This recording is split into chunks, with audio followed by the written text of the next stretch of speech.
Thật á? Thế không yêu sao lại ấy? Ôi thì rắc rối quá, thế cũng phải tìm hiểu kỹ xem chắc gì đã phải của anh Hướng. Người yêu cũ của cháu Hướng lại có con với cháu Hướng như thế này, không biết là đứa con gái sốc như thế nào. Không trả lời mình phải gọi xem. Anh Hướng ơi.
Alo, bạn à? Bạn có ở nhà không? Tớ đang ở quán nước. Cậu có bận gì không? Quán nước ở ngay chỗ chỗ cửa cậu ấy.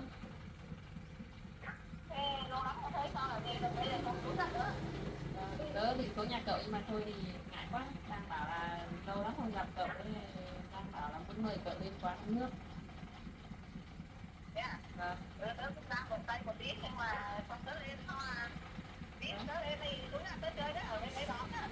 Vâng, ok. Thế thì cậu lên đi. Cậu lên đây đi, tớ đang ngồi ở đây bây giờ. Vâng, ok nhá.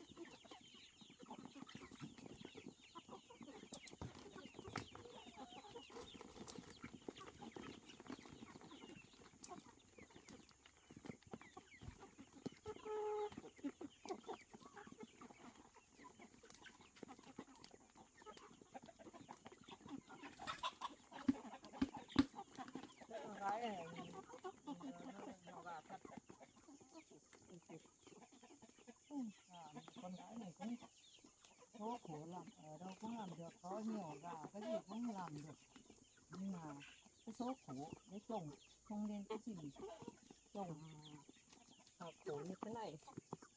Buồn lắm với đứa con gái không biết làm sao được đâu, thương thật và nhiều.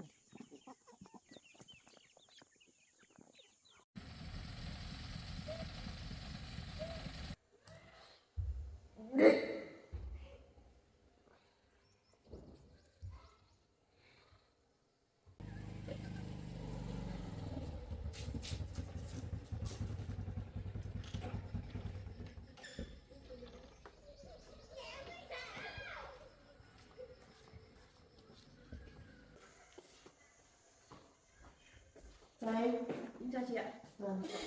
Có việc gì thế em? Dạ. Chị ơi, chị kiểm tra của em xem là cái chỗ đất ở nhà em ấy ạ.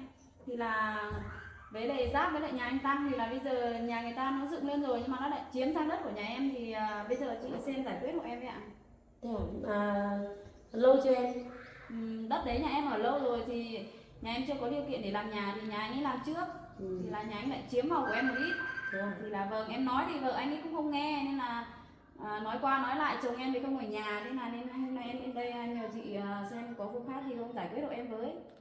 Thế à, thế cái vấn đề đất đai ấy thì hiện tại cũng có rất nhiều nhà giống như nhà em. Nhưng mà bây giờ em nói như thế chị sẽ tiếp thu ý kiến của em để báo cáo lại sếp, nhưng mà tuy nhiên em về em phải viết cho chị một cái đơn ngắn trình bày nội dung cụ thể với em, xong để chị trình sếp không mà chị mới có người xuống để làm việc với em được. Thế em về em viết nội dung tên đầy đủ và cái công việc, cái vấn đề mà lúc nãy em vừa trình bày ấy. Để xong gửi lên đây chị mới có cơ sở để trình sếp, và thứ nhất thứ hai là chị mới có cơ sở xuống làm việc, mới mời hai gia đình đến thực địa đấy để xem và làm việc trực tiếp. Dạ vâng. Nhé. Vâng, em cảm ơn ạ. Nhé.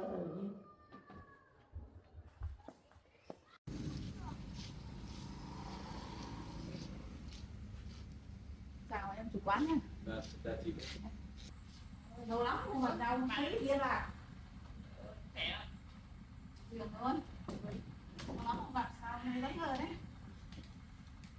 Có chút công việc đi mà. Thế cậu gia đình vẫn khỏe? Vẫn bình thường thôi. Thế còn cậu đi sao? Vẫn thế thôi. Nhìn dạo này nhìn gầy xong như kiểu là buồn kiểu gì ấy thì không biết gì mà không thấy tư tưởng thoải mái. Chung thì cũng bình thường thôi, chẳng có gì đâu. Có gì cứ kể tớ biết đi, trước học với nhau, từ ngày học với nhau thì biết tính nhau rồi, chơi với nhau lâu rồi. Còn bây giờ từ ngày cậu lấy chồng thì mỗi người một việc, không gặp nhau chứ. Nên là bao nhiêu đứa bạn thì thật sự là tớ chỉ tìm mỗi cậu thôi. Cho nên là hôm nay là tớ đi hôm qua là tớ cũng đi chơi quanh quanh rồi, nhưng mà cũng định gọi cậu rồi, nhưng mà hôm qua hiểu là cũng thấy hơi bị mệt đấy, thế là cũng không gọi cậu. Thế là hôm nay gọi cậu lên chơi nước, lâu ngày bạn bè sẽ được gặp nhau. Thế sao không xuống nhà? Cũng là cũng thấy ngại chồng cậu. Ngại cái gì? Không chuyện gì à? Chồng tớ không đi làm suốt, thỉnh thoảng phải ở nhà đâu mà. Đi làm suốt à? Ban ngày thì đi làm, ban đêm mới về. Thế cậu uống vẫn uống Vẫn như xưa, cậu uống gì? Nhé. Tớ uống thế, có gì đâu. Tớ biết tính cậu rồi, lúc nào cũng chỉ là nước cam tươi thôi hả? Có gì cứ... Em ơi, Dạ. cho chị 2 cốc nước cam tươi đi em. Không chứa chua. Cam tươi, Cam tươi. cho ít đá lên em nhé. Vâng. Nói chung thì cuộc sống nhiều cái phải lo toan, cho nên cũng suy nghĩ một chút làm sao. Thế còn chuyện vợ chồng thì sao? Đấy, chồng tớ đi tù về, sau này bây giờ cũng tớ bỏ nhau lâu rồi, không ra tòa đâu mà. Chắc là nhiều cái rồi nhưng mà chắc cũng tại cậu cũng có con một phần. Đấy thì từ hồi đấy không có con rồi. Thế sao lại không có con, đi lấy thuốc nam chưa? Bây giờ nhiều chỗ tớ thấy nhiều chỗ là lấy thuốc nam có được em bé mà. Tớ nói thật thì cái gì hồi đấy thì cũng bổ cái u ấy, u nang ấy, thì bác sĩ người ta bảo là mình không thể sinh con được nữa, thì tớ cũng không được đi tìm thuốc nam xem là uống không biết là nó có hay không, tớ cũng chả biết được. Thế bây giờ mình bỏ chồng đấy mình cũng xong rồi, chuyển qua đi cho qua đi, nhưng mà bây giờ cậu phải đi tìm thuốc uống, biết đâu mai này có anh chàng nào thì ý mình lúc đấy người ta cũng cần như thế. Bây giờ yêu ai chưa? Quen biết ai chưa? Tớ ấy, Chắc không có, mày đừng giấu, cậu đừng giấu tớ. nói chung thì tớ cũng chẳng giấu cậu gì đâu. Tớ sau khi thì kêu chồng bán đất bán đai ấy, sau là tớ cũng quen một cái anh địa chính, sau là cũng đi lại. Bây giờ kiểu là có nhiều cái phức tạp lắm rồi. Địa chính không mấy anh mà. Mày quen anh nào? Cậu quen anh nào? Hướng Hướng. đó. Anh hướng mà cái anh mà người tốt tốt dáng đẹp đẹp đấy, hay mặc áo trắng sơ vin đó phải không? Cái anh đấy tốt lắm. Anh được yêu nhau chưa? Yêu gọi là yêu được một thời gian rồi. Nhá. Biết hết hoàn cảnh của cậu là kể cho anh ấy nghe không? Tức là anh ấy cũng vì cái chỗ đất đai thì anh ấy biết hoàn cảnh của tớ thì cũng hai người cũng gọi là anh ấy cũng thấy hoàn cảnh của mình thế anh ấy cũng giúp đỡ mình này kia. Thì nói chung thì bây giờ có nhiều chuyện xảy ra lắm rồi mà tớ biết tính cậu mà anh ấy yêu cậu hay không thì cậu biết chứ, thế tóm lại là yêu nhau chứ anh ấy có yêu cậu không? Cũng gọi là yêu nhưng mà mình cũng đàn ông mà mình cũng không biết được họ có yêu thật không. Anh ấy tớ không biết quá quá nếu mà nói về hướng địa chính kiểu hay đi xem đất đai các thứ này, gia đình chồng tớ nhiều cái nhiều lúc va chạm nhau nhìn thấy anh ấy không thân mấy, không biết, nói chung là không thân thì với mình được. Anh ấy người cán bộ mình dân thường ấy mà từ xưa rồi cậu cũng từ nhan sắc rồi tính tình hơn tớ, nếu mà cậu quen được thì người đấy nếu mà có người thì tốt đấy, anh ấy người tốt à? Anh ấy rất là tốt lắm nhưng mà nói chung thì công việc thì anh ấy rất là tốt và không biết là cũng anh ấy cũng có cái gọi là cũng là nói về tình cảm ấy, thì anh ấy sống rất là hòa đồng. Tuy nhiên là mình cũng là một người nông thôn với lại một người dân bình thường thôi mà anh ấy cũng hòa đồng lắm. Cũng thiện cảm. Ông vừa làm việc anh ấy vừa làm việc xã hội công bằng lại vừa có tính thương người ấy. Anh ấy nói chung không có cái tính thương người. Nếu mà anh hướng này cán bộ địa chính ấy này cũng là không Không nhìn nữa.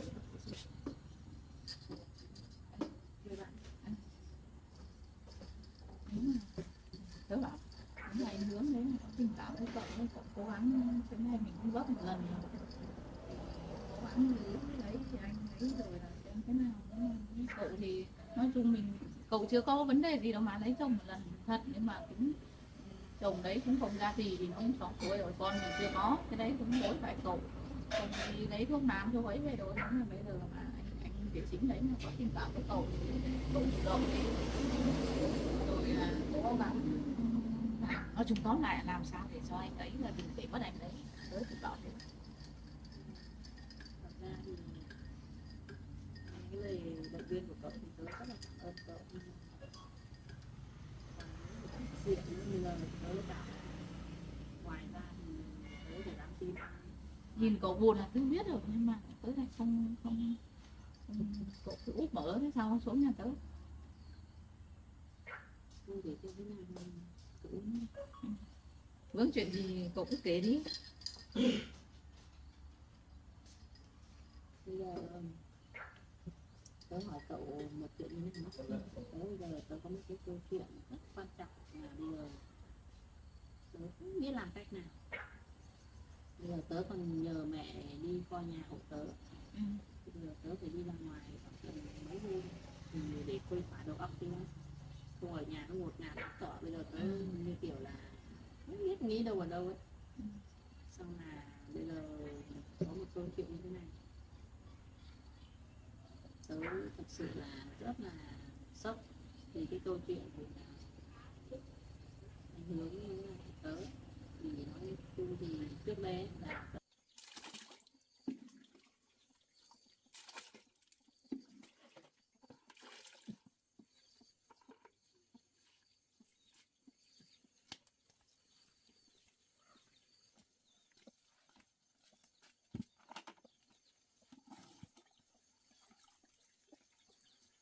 con cái nó khổ thật, làm cái gì cũng làm, lợn cũng có, gà cũng có, một mình làm cũng ăn, mà ngô cũng trồng xung quanh nhà chuối vào rồi các kiểu đều có hết, quả không có, nhưng mà lấy trồng cũng khổ. Trồng này là không nên là trồng kia, trồng này trồng kia không nên, trồng này nên mà lại vẫn có vấn đề mắc miếu cái nọ cái kia, không biết là làm kiểu gì được á. Đứa con gái này cũng khổ thật, thương thật, thương đứa con gái này đặc biệt thương ấy, không biết nó làm thế nào được ấy. Con lợn này đã chữa rồi, sắp đẻ rồi,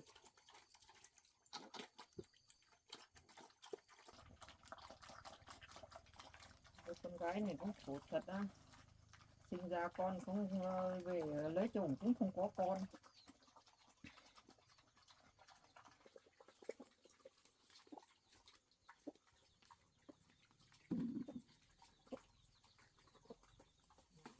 Hết.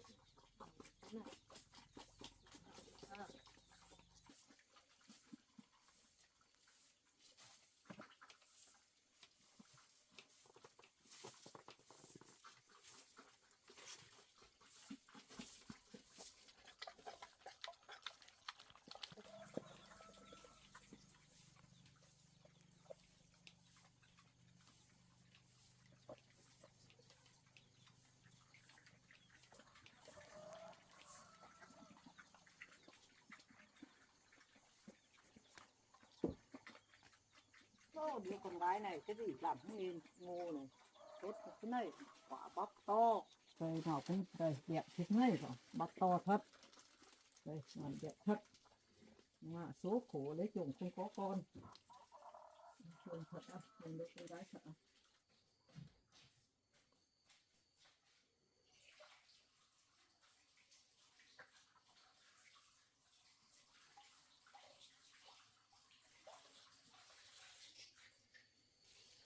Chợ để chơi giá để lấy rau thì nấu mới được.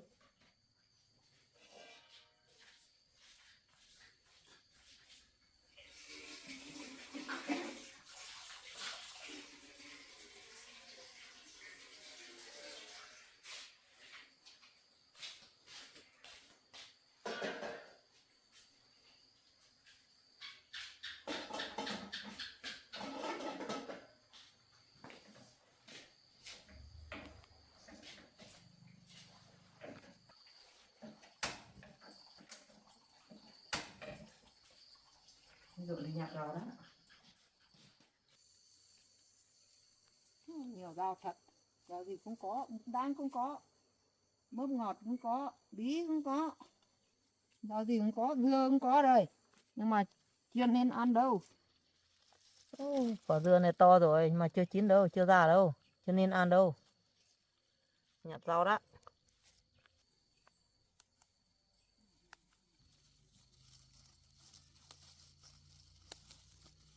Mình ăn chỉ nhặt tí non non thôi.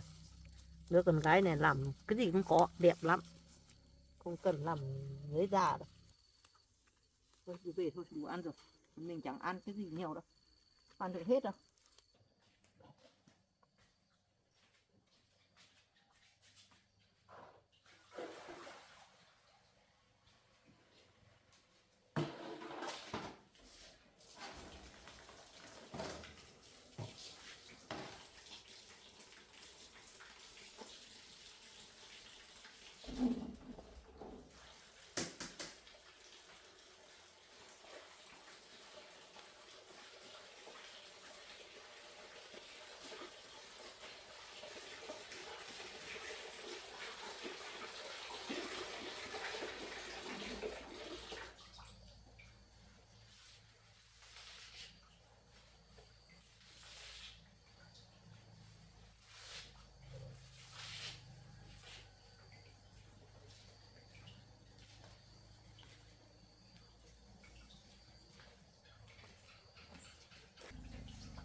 Này chắc phải xin ý kiến của sếp để có hướng giải quyết trước khi công dân nộp đơn.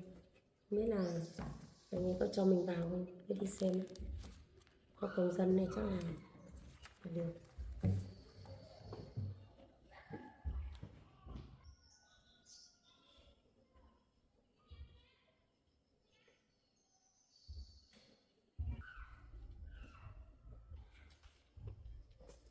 Vâng.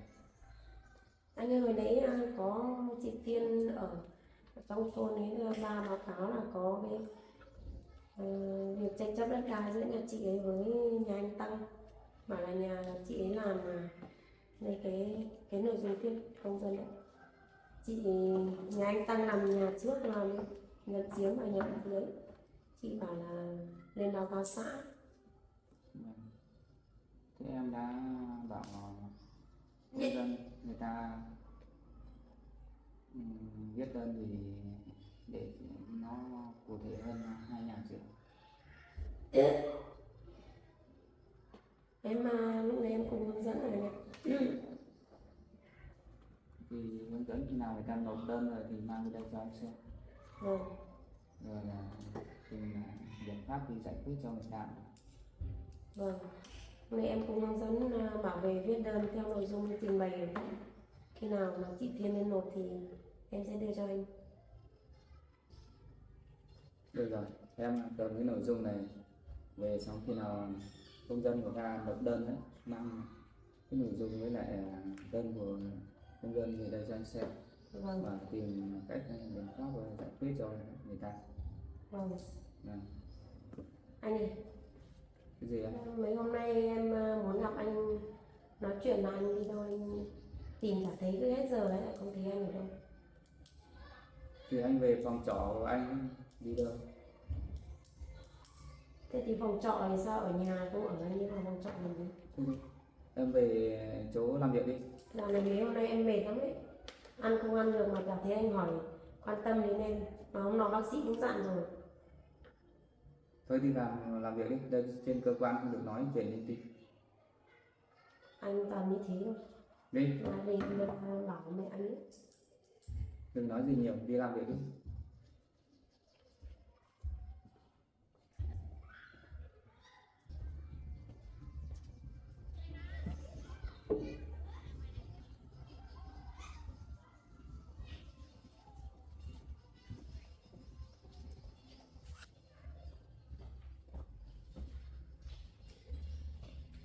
Bực mình thật.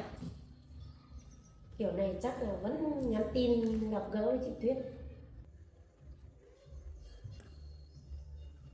Bực mình thật đấy. Mình đang có bầu mà nghén. Hôm đấy ở trước mặt anh ấy mà anh ấy không thèm quan tâm đến mình.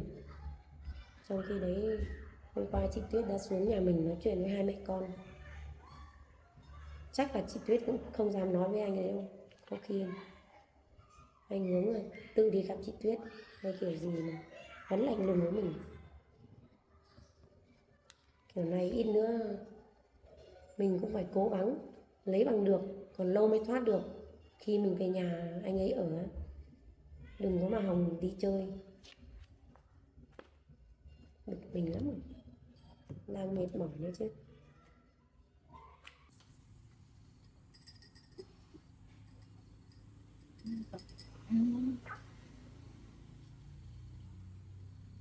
Bây giờ cậu nói từ nãy thì tớ nghĩ á, anh Hướng đây nó là anh này làm việc tốt lắm, nhưng mà có một cô nhân viên làm cùng nhau, cùng cơ quan nhau ấy, ít là lắm cũng rất lâu. Tớ nói chung thì cũng được mấy tháng thôi, đừng giấu thế cái kể sự thật. Tớ đi, tớ người nông thôn tớ không dễ đâu, nhưng mà có mấy người hàng xóm tớ họ đi làm, lúc tớ ngồi bán hàng là tớ họ đi qua họ cũng bảo mà có một hôm cái đứa này cũng về mua đồ ăn chín đi ăn uống với nhau ở ủy ban, ở cơ quan ấy, xong họ nói bảo đứa này thích anh Hướng lắm, mày có biết không? Nhưng mà họ đồng nghiệp của nhau mà, thích nhau hay không là quyền của họ thôi, nhưng mà nếu mày yêu thật thì nên giữ đi. Đó, xếp ở trên huyện xuống có người thì và đứa này thì uống rượu hay nó đi cùng, nó đứng ra uống rượu như kiểu là làm luôn là chắc không dám nhận người yêu hay như nào đâu, mà bảo là người thân, người cùng cơ quan rồi. Nhưng mà anh Hướng này là thấy tớ nghe nói là anh Hướng này không thích cái cô này đâu, không thích cái đứa đấy. Không thích cái đứa đồng nghiệp ấy, nhưng mà đi đâu cũng đi cùng thôi. Mày phải cũng phải cảnh giác, biết đâu lửa tầm gươm lâu ngày họ cơ quan cùng nhau. Trước mày lấy chồng một lần đã không ra gì rồi, bây giờ quen được anh Hướng rồi thì mày cứ làm kiểu gì giữ được anh ấy đi. Cậu ạ, bây giờ cậu nói như này thì chính vì chuyện này nên tớ mới phải gọi cậu ấy.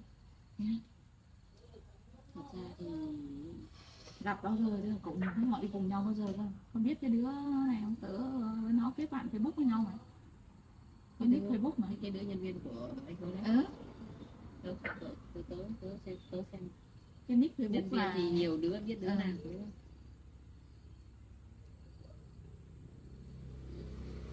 Cái nick Facebook là tên nick Facebook là khác nha, nhưng mà hình ảnh là thật luôn ấy, là đứa đấy ở ngoài đời họ gọi cán bộ ấy mà, cán bộ toàn mà. Cái toàn đấy gì? Cán bộ toàn luôn ấy. Ui, nó cũng đảm đang giỏi giang lắm, dân cũng quý cũng ấy lắm. Uống rượu tiếp xúc với cả người cùng cơ quan, người dân sống tốt lắm, dân họ cũng quý, anh Hướng cũng tốt. Này, đánh bóng các kiểu cũng giỏi này. Đây tao cho mày xem nick Facebook này, có khi còn đánh với cả anh Quốc phải không? Đánh bóng ở cơ quan hỏi ngoài giờ làm việc đó. Có không? Anh Hướng thì tao cũng quen qua thôi, nhìn đấy thôi, ông tớ không quen đấy thôi. Nếu mà biết yêu cậu rồi thì mai tớ này không có anh Hướng mà có cái Toàn. Có chị Toàn. Có mà có Toàn mà anh Hướng không biết có hay không? Đây chính là cái đứa này mặc quần sóc phải không? Nó vô tư lắm, nhìn thế thôi nhưng mà bảo giờ nó thích anh Hướng lắm. Đấy cậu xem đánh bóng này có anh Hướng không nhỉ? Không có anh Hướng.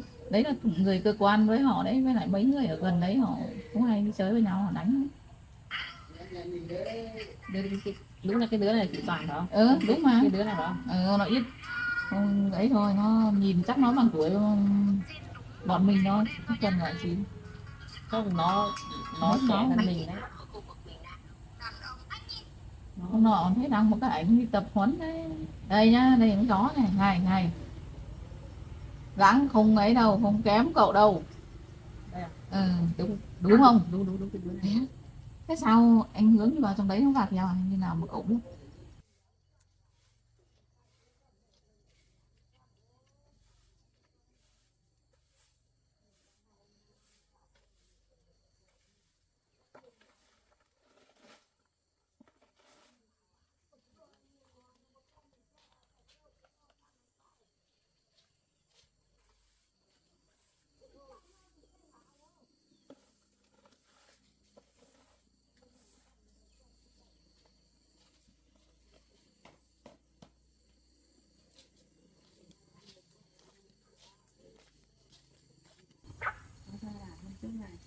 Cô ấy đi tập huấn xong. Thôi cậu ạ, bây giờ cậu kiểu là ở gần đây cậu có cả nick của cái đứa này rồi, đứa này nó trẻ thôi. Thì cán bộ toàn đấy.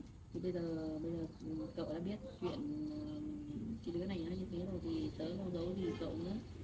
Thật ra thì tớ có chuyện chính vì chị Toàn này, chính vì Toàn này thì tớ với anh Hướng bây giờ là xảy ra chuyện nhá. Là chính tỏ dân làng với lại ở cơ quan họ nói bảo là anh Hướng không thích đứa này đâu, thế bây giờ làm sao? Chỉ hết sự thật này, tức là trước đây anh Hướng thì tớ không thấy anh Hướng mà là có người yêu gì cả. Vì sau là tớ mới phát hiện là cái chị Toàn này là thích anh Hướng, cũng là thích thật. Xong bắt đầu là trước ấy, là cách đây cũng lâu rồi thì chuyện của họ mình cũng chả biết gì đâu, nhưng mà cái anh Hướng kể là có hai chú công an đến chơi, xong rồi là làm cơm ăn, thế thì cái đứa nhân viên thì chị Toàn này xong là bất ngờ là vào, xong là ăn cơm với anh Hướng thì uống rượu say, anh Hướng uống rượu say xong cái đứa đấy chị Toàn nó nhằm sau anh Hướng là thế nào cùng nhau không thế nào ấy, anh Hướng anh say rượu anh không biết gì. Anh Hướng anh cũng kể với tớ, bởi vì con đấy nó đến nhà tớ rồi, nó dọa tớ các kiểu rồi. Toàn ấy. Thế á? Xong là tớ cũng không tin nó đâu, xong là anh Hướng kể hết cho tớ nghe là mọi chuyện là nó với cái Toàn, anh ấy với cái Toàn thế này thế kia rồi. Tớ thì tớ cũng tin anh Hướng thật. Nhưng mà cái chuyện gần đây nhất, cách đây có mấy ngày thôi, thì anh Hướng có đưa cô ta đi khám là có thai. Thật á? Thế không yêu sao lại ấy? Thế bảo thì Ôi thì rắc rối quá, thế cũng phải tìm hiểu kỹ xem chắc gì đã phải của anh Hướng. nhưng mà Say rượu rồi còn làm được cái gì? không biết là không làm được cái gì, nhưng mà bây giờ là mực là cô ta cứ đổ tội cho anh Hướng. Thì bây giờ anh Hướng có ai làm chứng cho đâu, ngủ với nhau thì ai làm chứng cho? Bây giờ cậu cứ nghĩ xem, đúng không? Bây giờ chả biết cô ta mang thai của ai thì mình làm sao mình biết, mình làm sao dám nói, bởi vì mình không có bằng chứng. Thế nhưng mà bây giờ anh Hướng thì ý của anh Hướng là như nào? Không biết là có con thì lại yêu đứa kia hay là vẫn có tình cảm với cậu không? Tức là bây giờ là như thế này, tớ thì không biết là anh Hướng là cái chuyện này anh Hướng đưa Toàn đi khám, Toàn đi khám thì tớ không biết, nhưng mà Toàn đi khám chính xác là có thai rồi.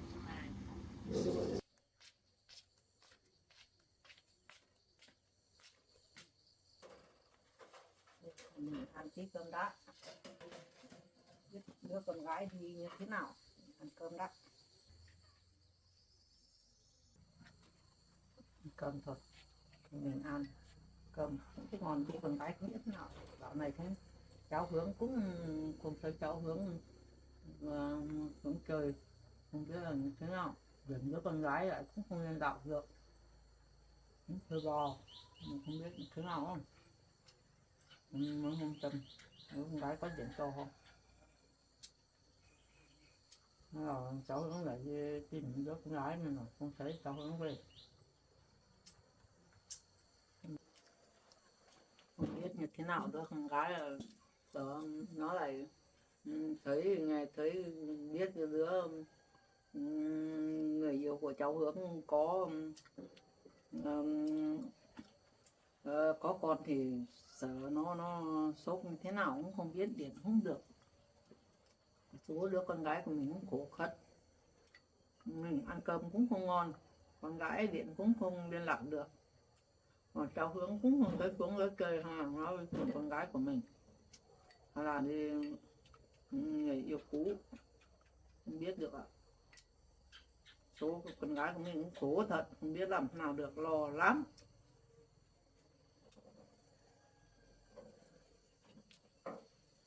Mình ăn cũng không ăn được, thấy buồn lắm. Quá lo đứa con gái ăn cơm cũng chẳng ngon, không biết nó đi như thế nào, lấy chồng ông nào cũng chẳng nên, chồng cả cũng không nên, bây giờ lấy cháu Hướng cũng về quan hệ như thế này lại bảo người yêu cũ của cháu Hướng lại có con với cháu Hướng như thế này, không biết là đứa con gái sốc như thế nào cũng không biết, xem thế nào cho đứa con gái về được thì đến mới biết được có phương hướng như thế nào. Điện cũng không liên lạc được, không biết làm thế nào được, ăn cơm cũng chẳng ngon, lo thật đứa con gái thật, không biết làm thế nào được à. Buồn quá, lo đứa con gái không biết thế nào à. Một mình ăn cơm chả ngon cái gì cả, thường đứa con gái thật.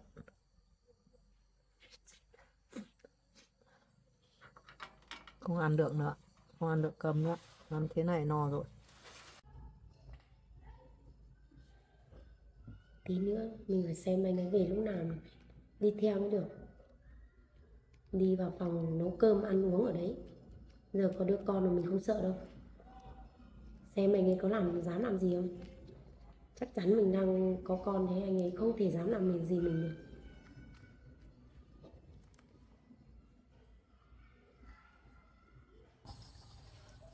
Bây giờ thực ra thì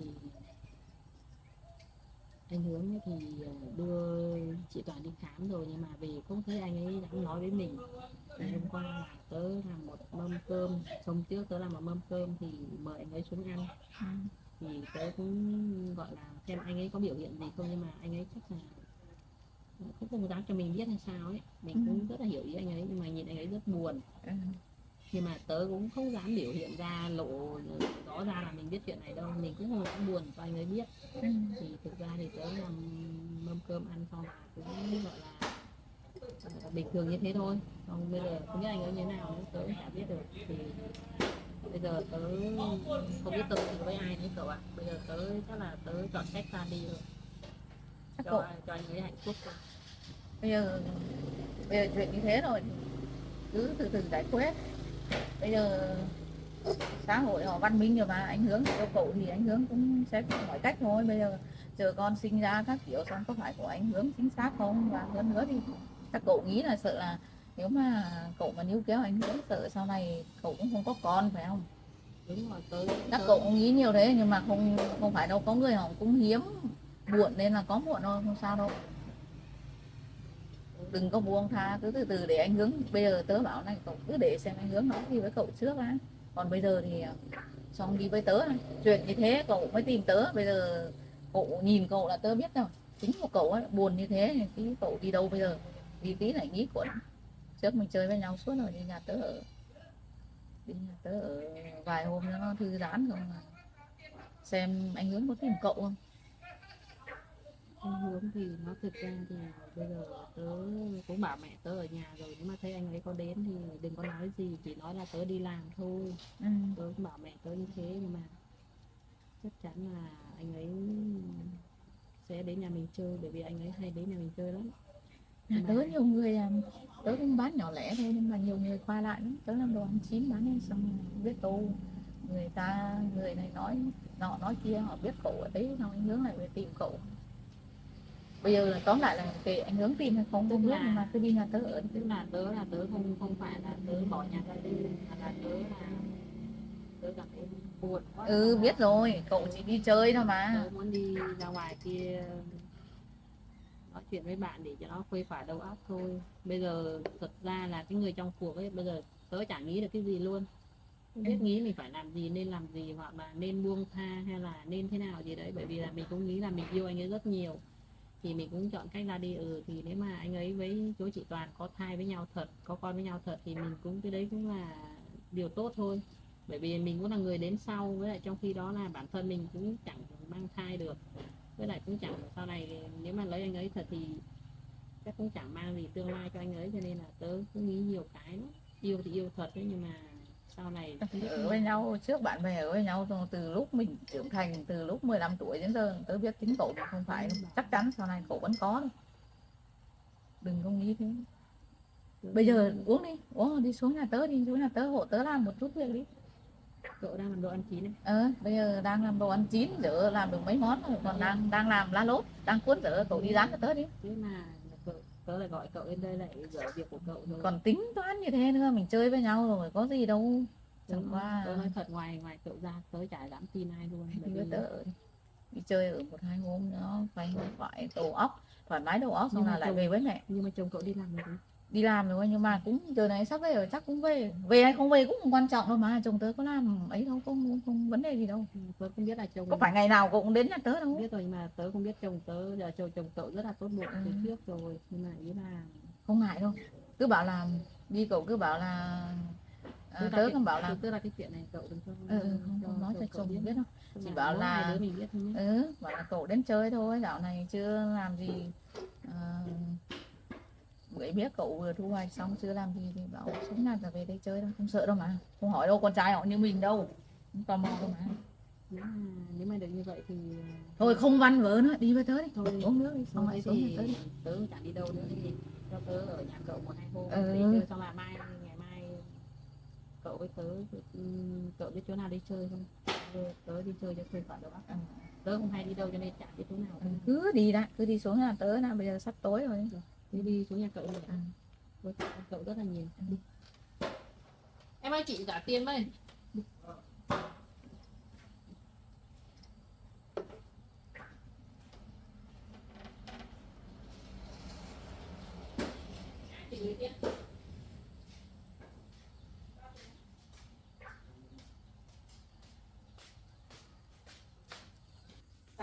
Vâng, cảm ơn nhé.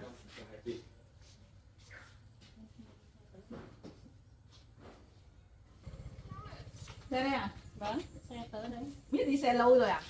Tớ biết đi một thời gian rồi, cũng như là có anh hướng ấy, thì Thế á? tớ biết đi xe. Cậu có biết đi xe không? Biết đi xe. Cũng mới biết. Tớ ở đây tớ đi nhạc cậu rồi. Không làm được. Tớ phải đến đây tớ còn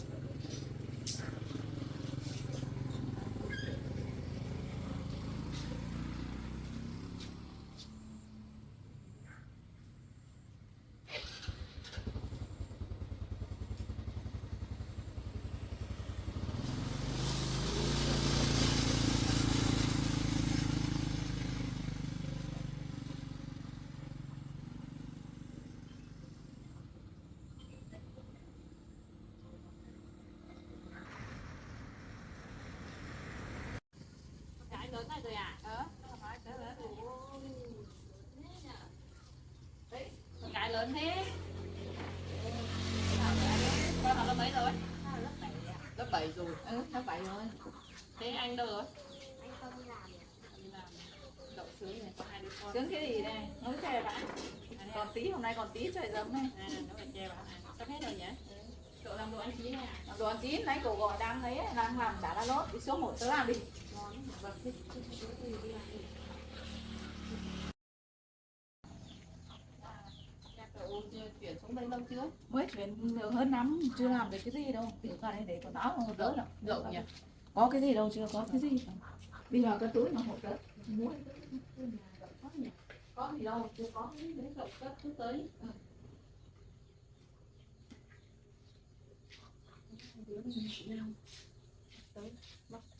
Để túi đi.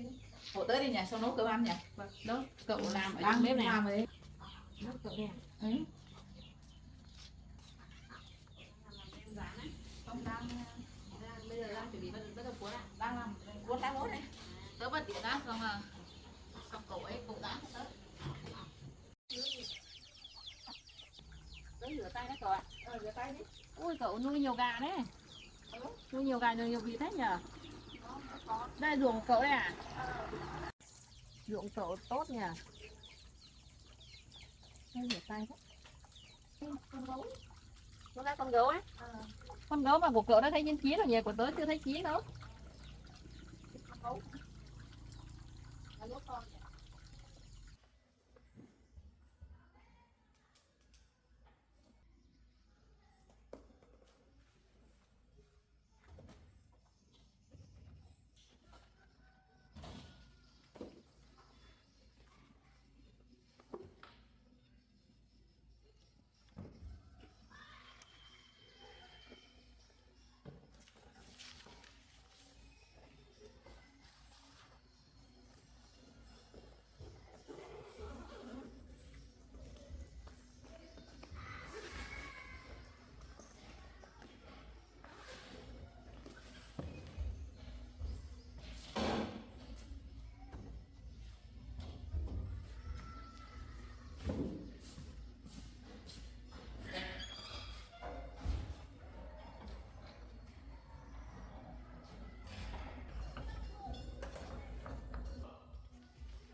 Đến giờ nghỉ phải đi xem anh hướng nó về chưa, có tiếng xe.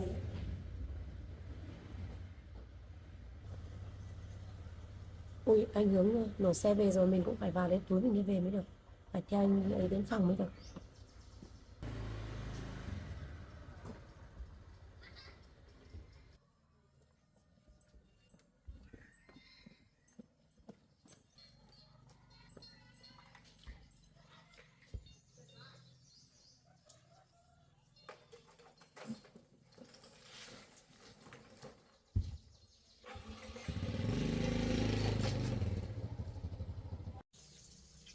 Cậu ơi, chả lá lốt này nhìn ngon nhỉ?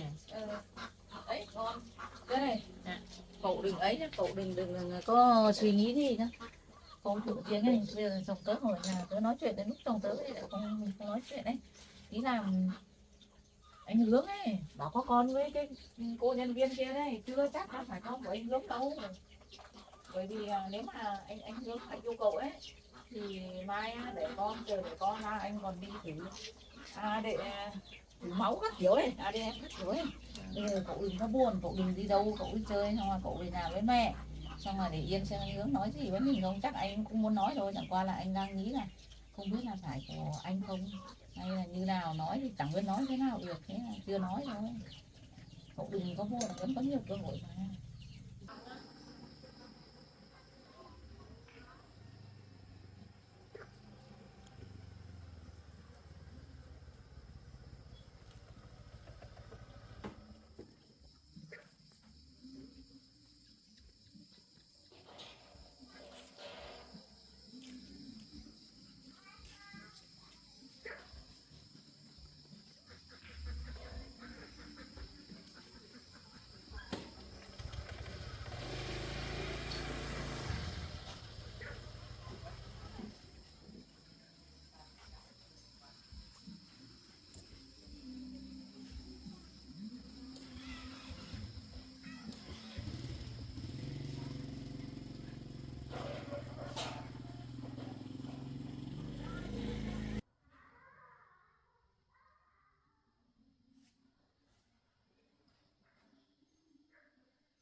mệt mỏi quá,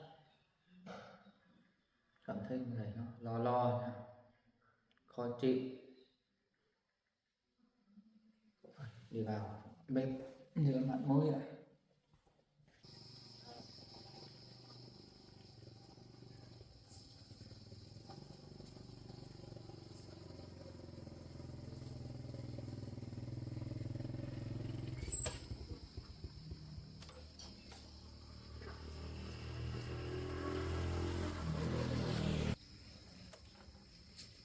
Mình cố đi nhanh để kịp anh Hướng để vào nhà nấu cơm mà không kịp, để anh ấy đóng cửa rồi. Sắp tối mình phải liều gọi xem là thế nào.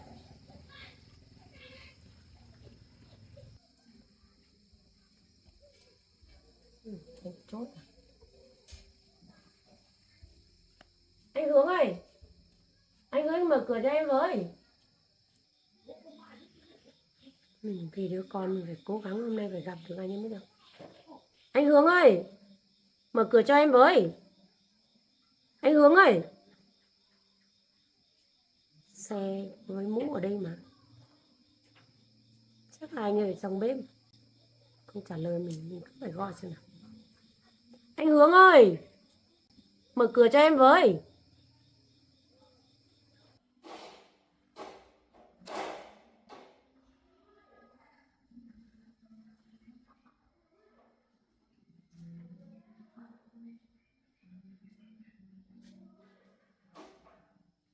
Nào, giống như kiểu toàn cứ toàn thật mà không biết là để giải không hiểu. Thôi cứ ra xem này. Mở cửa cho em với. Anh Hướng ơi, mở cửa cho em với. Anh Hướng ơi, anh mở cửa cho em với. Anh Hướng ơi, anh mở cửa cho em với. Đúng như toàn thật, lại mò theo sau vào đây làm gì, lại bảo vào đây à? Thôi kệ nó, chẳng ra mở cửa gì nữa thì nó gọi chắn không vào được nhà nó không đi về đâu.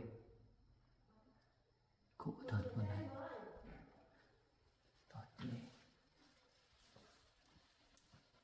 Anh Hướng ơi, mở cửa cho em với. Anh Hướng ơi, anh ra mở cửa cho em với.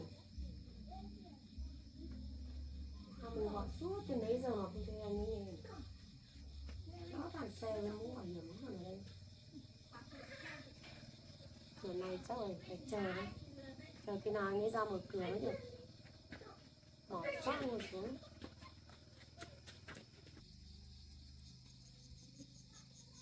Bây giờ mình phải gọi điện mới được. Có đứa con ở đây rồi mà không mở cửa cho mình, chắc định trốn tránh trách nhiệm hay sao. Gọi xem nào, có chuông không? Đang mệt đấy chứ. Đấy, rõ ràng có chuông rồi.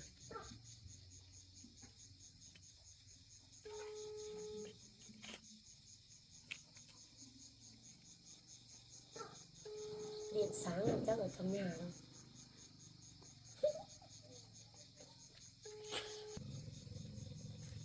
Rõ ràng có chuông mà không thấy nghe mấy. Kiểu này mình cũng phải ngồi để chờ cũng được. Khi nào tí nữa anh ấy cũng ra ngoài này. Rồi khi nào thấy anh ấy thì thôi. Thôi thì để đi cũng được.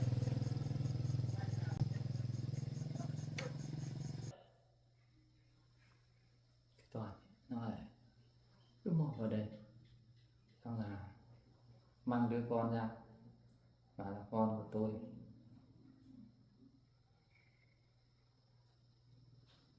Cho nên là cô ấy mò vào đây. Thôi việc đấy tôi cứ từ từ đã, tôi không chấp nhận đâu. Khi nào đứa con ra đời rồi lúc đấy thì mới biết rõ ràng. Còn không bây giờ tôi không nghe theo cô đâu.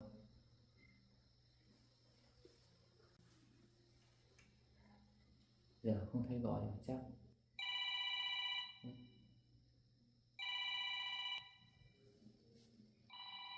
Tôi đã nghe, đã gọi điện thoại.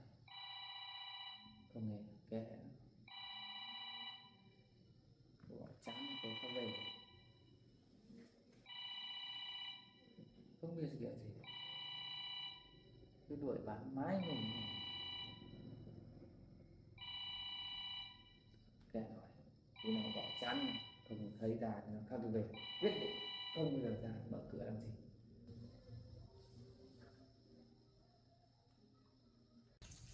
Tớ phải biết làm thế nào với cậu ạ. Bây giờ tớ chỉ biết là nghe lời khuyên của cậu thôi. Không sao. Thật ra tớ cũng khó nghĩ lắm cậu ạ. Bây giờ thật ra Ở với tớ chơi 1-2 hôm nữa xong rồi với mẹ không tí mẹ lại buồn, nói hướng là vào lại hỏi bảo đi đâu, xong mẹ lại biết chuyện nữa, xong rồi mẹ lại buồn. tớ thật ra thì tớ cũng chưa dám cho Mình nói. chỉ lánh mắt thời gian này thôi, kiểu là Toàn kia vừa nói chuyện với cậu cái chuyện họ đi khám về thì bây giờ anh Hướng đã nói gì với cậu đâu, cậu vẫn tin anh Hướng chứ. Tớ thì tớ vẫn tin anh ấy thôi, nhưng mà bây giờ thật ra thì tớ bây giờ tớ nghĩ nhiều cái, không biết nghĩ thế nào nó thông được. Như bây giờ Không phải nghĩ gì đâu, tớ nghĩ là mai sinh ra xong đi thử máu chắc gì đã phải của cán bộ Hướng, cứ yên tâm đi. bây giờ cũng đành như vậy thôi cậu ạ. Bây giờ cái quan trọng là cậu xem mai đi xem lấy thuốc nam thuốc ấy về, xong rồi khi nào cưới mới xin, xong là không thuốc nào để cho nó có con như bạn như bè là được. Không sợ. Bây giờ tớ chả biết thế nào, ngày thì tuổi thì càng ngày càng già đi. Các cậu thì con lớn hết rồi, còn mỗi tớ thì con cái chẳng có gì chẳng có. Bây giờ tớ cảm thấy tủi thân lắm cậu ạ. Không sao đâu mà, có muộn thì người có trước người có sau, mai mình không có việc gì mình mới được giúp nhau. Còn tớ cũng thế thôi, không sao nữa. Cậu số cậu thì may mắn hơn tớ nhiều. Chẳng may mắn cái gì, nhà Có con là hai chưa đứa có. con, nhà cửa tớ cũng thế mà, nhà cửa như thế là được rồi. Còn nữa thế nào nữa. Nhà cửa thì nghèo chứ có gì, có hơn chỉ hơn cậu là có con thôi, nhưng mà cậu đã xác định là mình không có con đâu, vẫn còn cơ hội mà, không lo. Ôi nhưng mà nói thế thôi, anh Hướng nói ra là chắc cậu lại nghĩ về anh ấy nhiều, nhưng mà cũng số phận của mình thôi, anh ấy tốt lắm nhỉ. Nói chung thì Tốt lắm, làm có họ cũng khen tốt mà. Anh này chuyển công tác, chắc cũng đi ra trường công tác nhiều nơi rồi, nhưng mà về đây chắc là cũng nhiều dân yêu thương nên là anh ở đây khá lâu rồi đấy. Nhưng mà cái Toàn, cán bộ Toàn đấy, cái em Toàn đấy nó cũng người tốt đấy, nó còn uống rượu đói nữa, lời ăn tiếng nói nó cũng rõ ràng lắm. Chẳng qua là thích anh Hướng là chắc có thật rồi, hay là thích anh Hướng quá đi lại thì mọi cách khác. Đợi dụ cậu có nghĩ thế không? chắc là cũng thế đấy. Nếu không thì nếu mà phải có thực tế ở đâu còn bảo uống rượu vào xong là hôm đấy do say rượu mới xảy ra chuyện này thì chẳng chắc là cũng một cái mưu đấy, không phải thực tế đâu. Cậu đừng nghĩ nhiều, chắc không phải thực tế đâu. Vâng, cứ biết thế cậu ạ, bây giờ phải biết thế nào.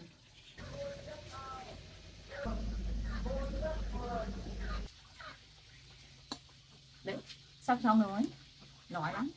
Trước mình ở ký túc này này, lúc mình đi học cấp 3 này, mình hay làm món này. Cậu lúc nào cũng làm món nào? Nhưng mà không làm nhiều này, tớ làm bán này. Tớ bảo là cậu không buồn nữa. Nó 2-3 lá xong rồi tớ có làm. Xong là cái gì ấy, hôn nhân thì nó phải có đến từ tình yêu thì nó mới có cuộc hôn nhân hạnh phúc được. Thế này cái thứ là chắc nó từ anh bướm thôi, lợi dụng thôi. Cậu cứ yên tâm, mai nó có chứng minh trời nó sinh con ra nữa, lúc đấy anh bướm nó thử máu các kiểu các có kết quả này, lúc đấy mới buồn. Tớ thấy vẫn có cơ hội, cậu phải vui lên chứ cậu cứ buồn như thế thôi. Mai mình suy nghĩ nhiều xong là mất nhan sắc các kiểu đi, đấy là cơ hội cho người ta cướp người yêu mình đấy. Ở bên sáng ngoài kia được nọ chả có người như thế, buồn thế. Thế thì tớ không biết nói gì, thế là tớ cảm ơn cậu. Ơn vậy thì không nói nhiều, cứ ở đây cảm ơn chơi. cậu thôi. Thế thì thôi thì bây giờ cậu đã nói như vậy rồi thì tớ sẽ hy vọng là như vậy cậu ạ. Tớ xác định là như thế, 80% chắc chắn là người ta lợi dụng. Nhưng mà anh hướng con người đấy không lợi dụng được dễ đâu, chắc chắn. Thế thì Tớ khả nghi lắm từ trước mà tớ đoán thì mới đúng đấy. tớ cảm ơn cậu nhé. Nhưng mà đừng buồn nữa được, sao buồn đâu, đừng có buồn. Tớ không muốn buồn đâu nhưng mà nó cứ làm sao nó có cái gì nặng Để nặng chơi ở 1-2 trong hôm lòng xong ấy. là về nhà. Vâng, thế thì thôi thôi.